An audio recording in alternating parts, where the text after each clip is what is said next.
Asanteni, hali zenu, habari zenu. Leo nataka nionyeshe jinsi ya kupika chapati. Yaani ziko na ladha nzuri.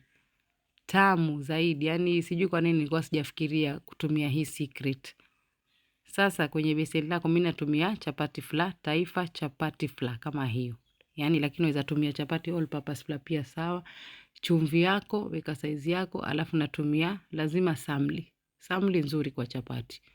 Mimi natumia salsa, alafu nikaeka na carrot, alafu sasa weka ndimu ama limau.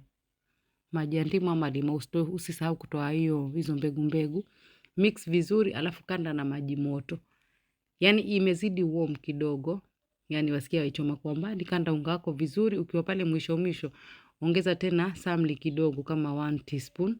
Na uchanganye vizuri upate unga laini.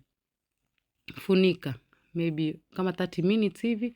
Alafu divide, mimi ni kufanya tabaki kama wataka layers. Sasa utaangalia mwenyewe, nishafanya design zote hapa kwa page yangu, ukiscroll utaona. Waweza kutumia njia yoyote ambayo wewe waona ni rahisi. Leo nimefanya hii. Nilikuwa nataka chapati 16, kwa hivyo madonge 8, alafu kila donge natoa chapati 2.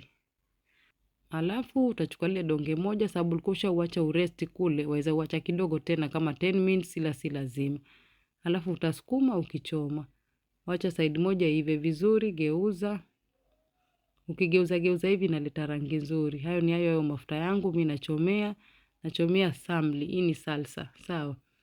Alafu utageuza upande wa pili, chapati yako yapakuwa nzuri na rangi nzuri kama hiyo. Sawa, alafu basi itakuwa mpata chapati zako nzuri kabisa. Zitakuwa zina muonekano mzuri kama huu. Cheki zilivyochambuka, alafu rangi yake nzuri. Hebu jaribuni mniambie mtazisikia vipi hizi chapati. Tia ndimu, tia carrot, tia maziwa ya unga kama wapenda. Cooking is art.